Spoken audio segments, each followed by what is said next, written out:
están? Bienvenidos a nuevamente esta coproducción de la Universidad Católica de Santa Fe y la Arquidiócesis de Santa Fe de la Veracruz. Esta semana invitamos a dos especialistas para dialogar sobre el tema de la Ley Lucio, esta ley de reciente aprobación en el país. Y para ello invitamos a Magdalena Galifiant. Ella es profesora de la Facultad de Ciencias Jurídicas de la Universidad Católica y además directora del RUAGA. También invitamos a Julia Cosol. Ella es licenciada en Psicología y especialista en Psicología Jurídico-Penal. Ambas nos ayudan desde distintas miradas a reflexionar sobre la violencia contra niños, niñas y adolescentes en nuestro país.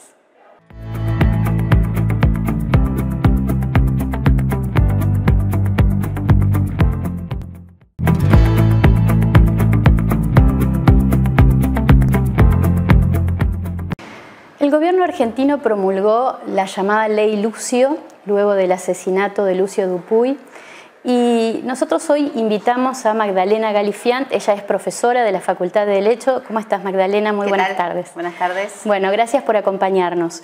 Nos parecía interesante desde este espacio de la universidad y de este espacio del programa nuevamente, poder reflexionar sobre el contenido y también sobre los antecedentes de esta ley. En primer lugar, ¿en qué consiste la Ley Lucio o qué cambios introduce con respecto a la legislación que ya teníamos en Argentina de protección de niñas, niños y adolescentes? Bueno, como vos decías, esta ley surge a raíz de este hecho, pero que desnuda una situación recurrente que es la violencia contra niñas, niños y adolescentes.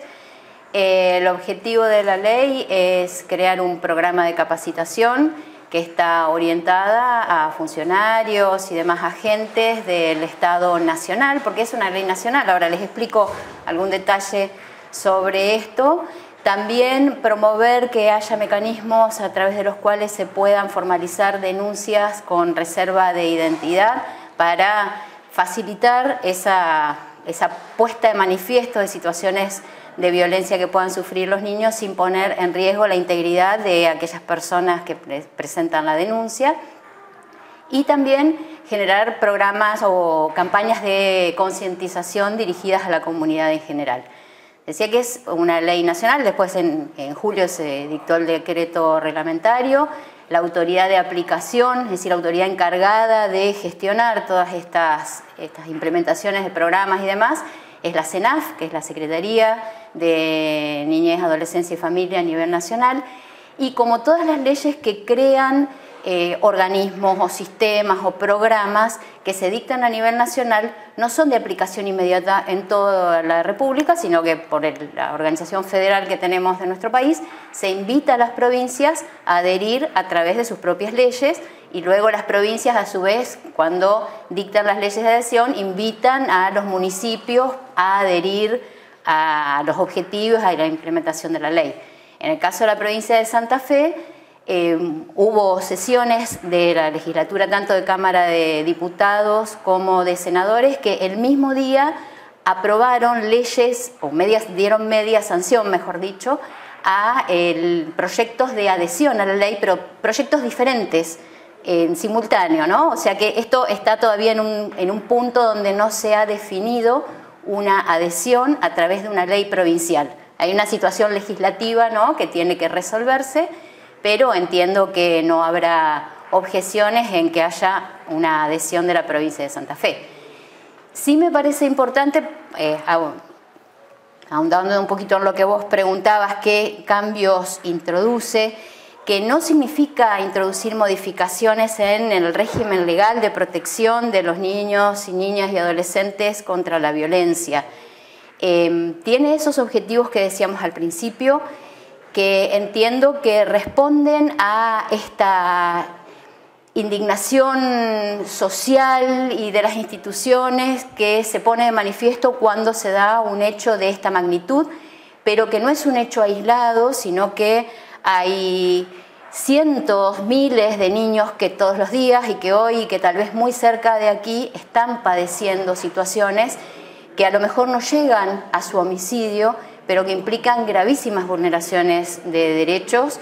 Algunas son vistas por el Estado, a través de diferentes canales y que determinan la intervención de la Secretaría de Niñez aquí en la provincia de Santa Fe, que toma una medida de protección excepcional que implica separar a ese niño, ese adolescente, ese grupo de hermanos de su familia de origen, transitoriamente, pero que puede llegar incluso a su declaración de situación de adoptabilidad, y muchas otras no son vistas, o son vistas tardíamente, o son vistas parcializadamente. Algunas pueden llegar a través de la mirada de quien está en el centro de salud o quien está en la escuela, o a veces, como sucedía en el caso concreto de Lucio, ya había una intervención jurisdiccional porque había un conflicto familiar sobre su cuidado personal y demás que determinó ya una intervención.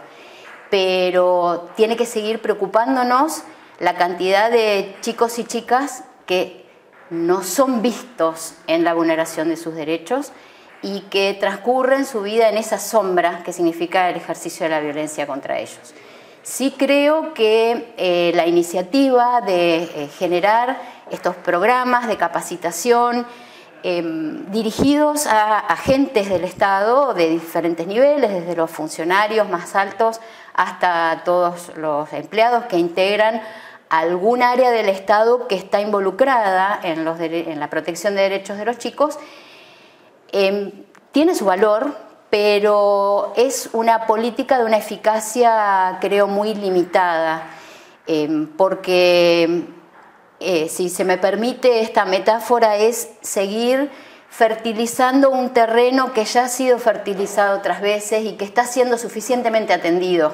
Y tenemos zonas áridas alrededor que no estamos atendiendo. ¿Y cuáles serían esas zonas que no estamos atendiendo? Sobre todo en la ciudad de Santa Fe, pensando en nuestra realidad local. La capacitación en cuanto a los derechos de los niños y el derecho a vivir en ambientes y con relaciones ajenas a la violencia es algo conocido y trabajado, donde creo que notamos los mayores déficits, y si hablo de los órganos del Estado, es en que puedan realizar prácticas más eficientes.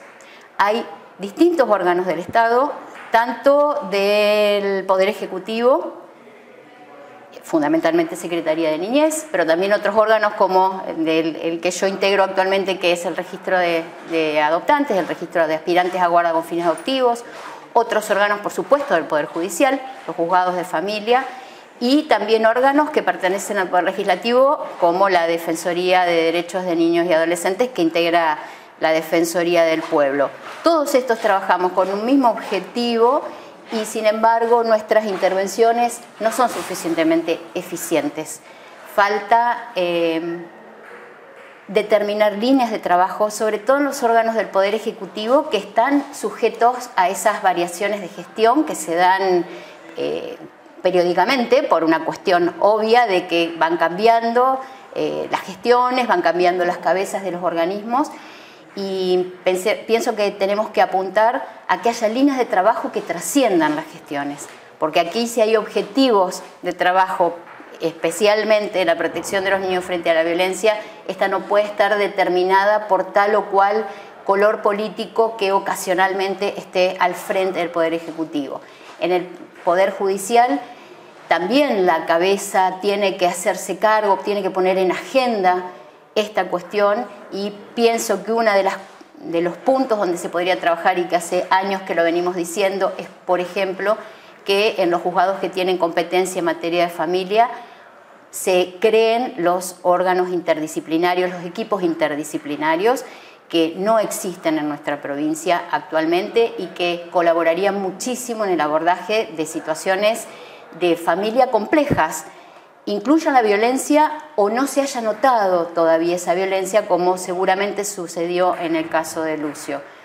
Y que los organismos podamos trabajar eficientemente en forma coordinada.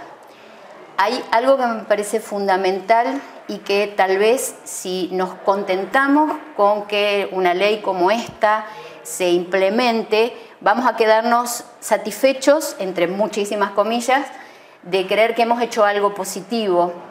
Creo que es un granito de arena, que está bien que esté, pero a nivel de difusión a la comunidad, las campañas de concientización no son suficientes. Vemos en otros ámbitos, por ejemplo, la violencia de género, como hace años que venimos escuchando mensajes sobre el tema y esto no redunda en una reducción de los casos.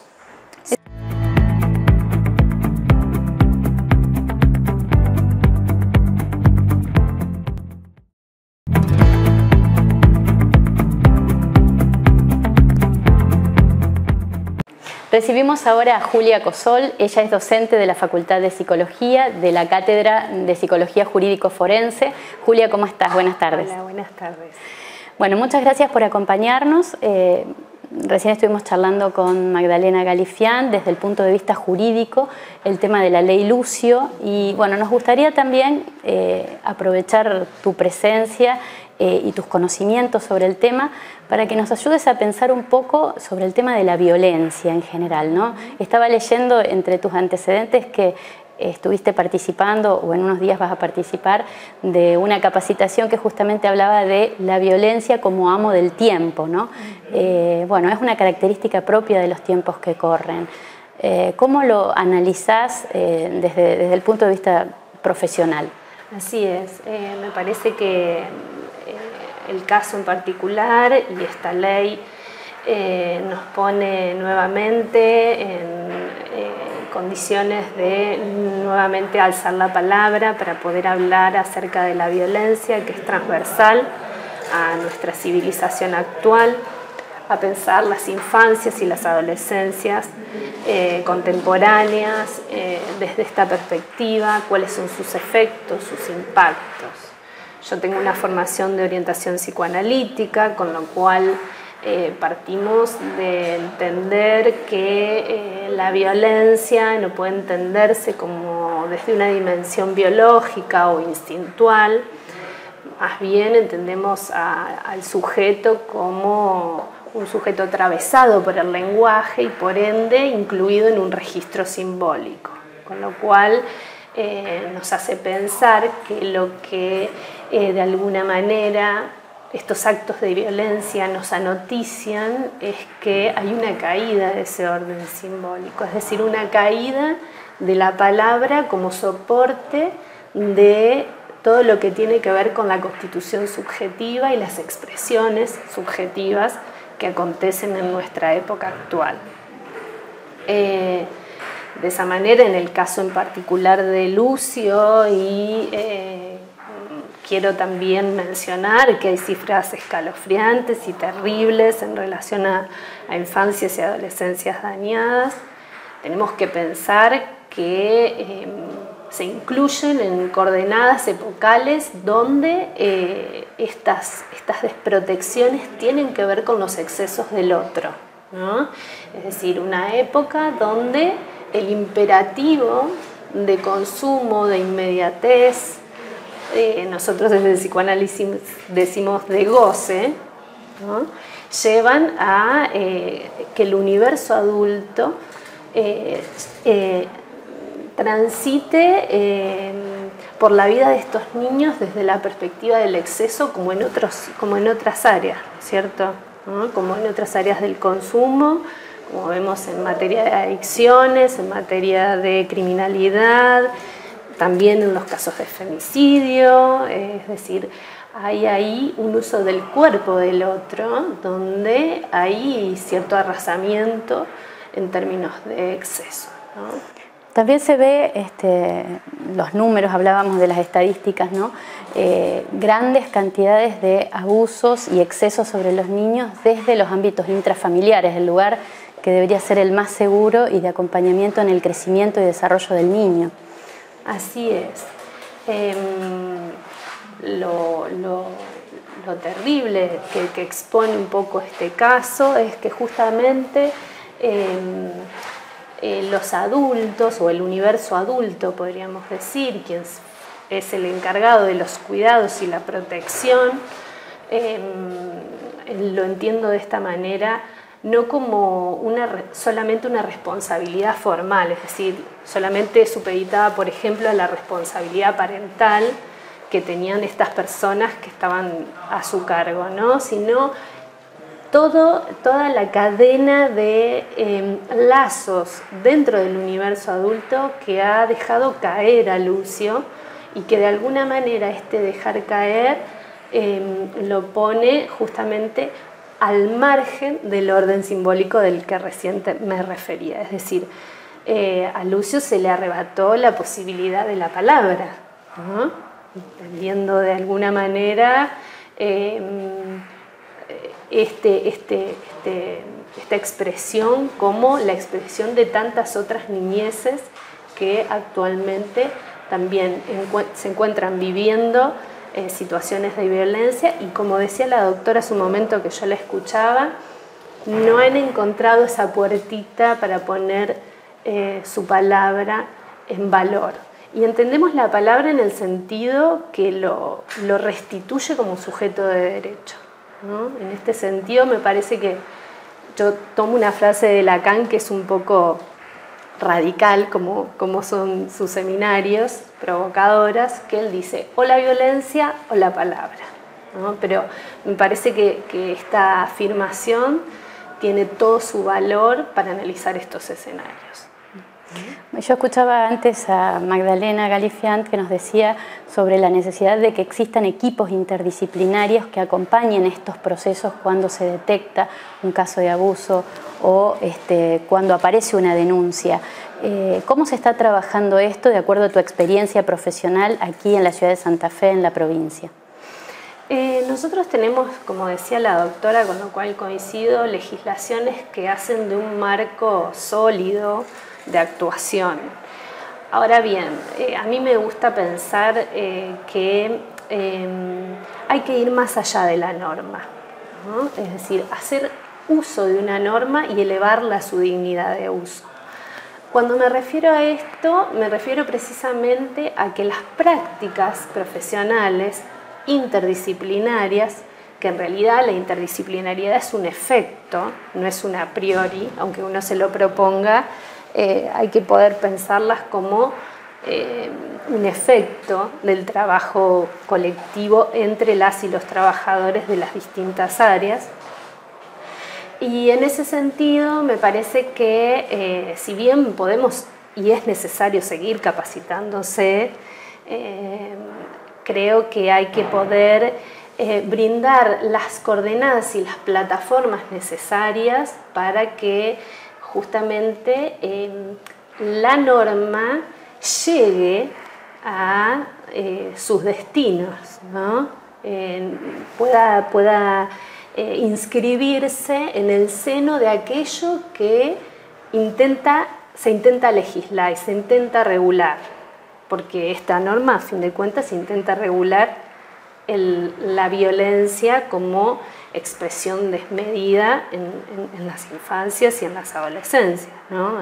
No hay que olvidar un poco eso, porque si no queda como un titular la norma de la que podemos estudiar, formalizar, realizar protocolos, pero el ejercicio en el territorio tiene que estar presente no solo a modo de una capacitación, sino al modo de una práctica situada, una práctica que atienda y que llegue a esos lugares que son los lugares silenciados, volviendo un poco a esto de la palabra, ¿no?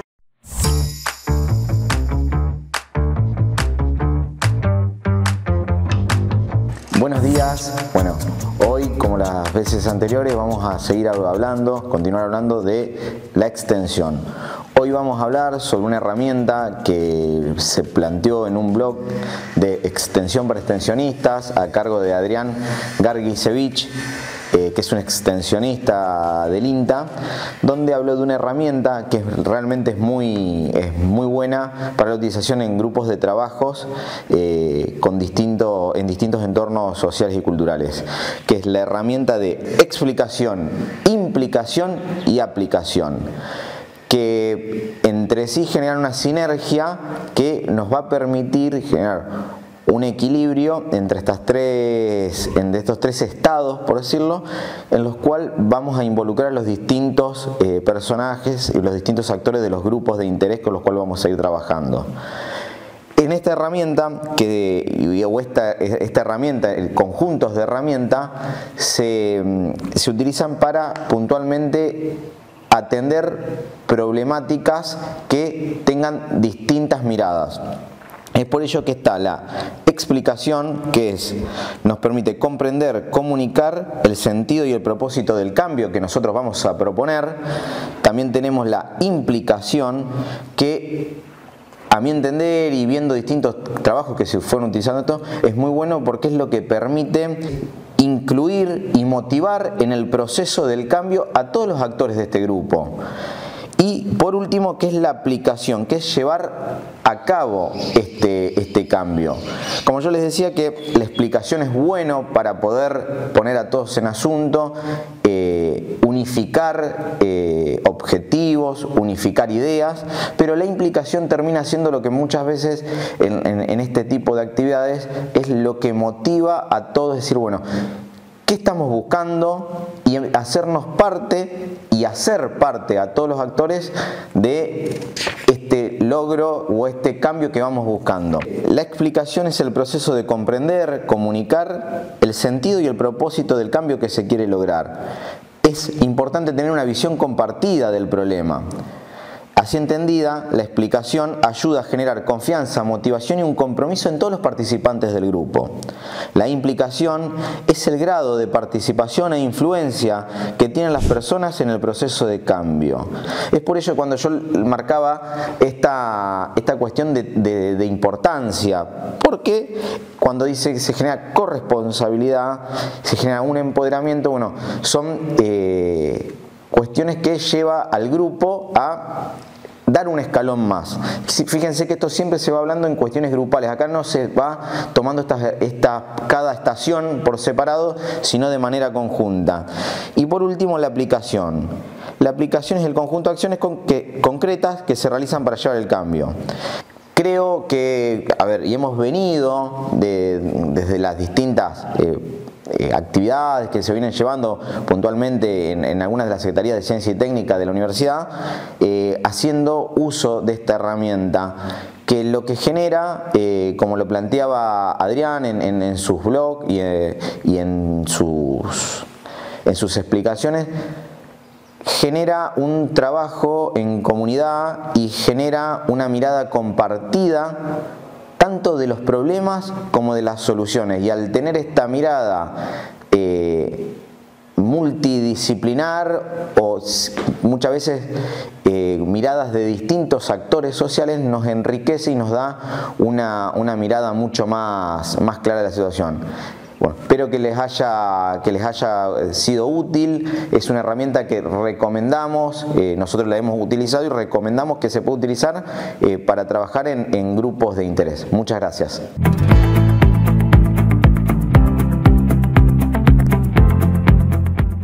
Y de este modo llegamos al final de nuestro programa de hoy. Antes de despedirnos, queremos agradecer a la librería de la Universidad Presbítero Leyendecker, que hoy también nos presenta otra de sus publicaciones de la editorial UCSF, en este caso Guía Práctica para el Desarrollo Profesional, El Camino del Talento, a cargo de Álvaro Irigoitía Romero. Este libro dice que colabora y brinda pasos necesarios para establecer objetivos de la carrera profesional en cualquier área en que un especialista o un profesional se desempeña. También queremos agradecer a Déjalo Ser, a Dana y a Cintia, que cada semana nos eligen distintos looks para el programa. La semana que viene seguramente tendremos la presencia nuevamente de la conductora del programa, Melissa Roussillon. Así que nos vamos despidiendo de esta tarea, pero continuamos en la producción del programa. Muchas gracias a todos. Recuerden que pueden volver a ver nuestros programas en nuestro canal de YouTube, UCSF TV. Buena semana para todos.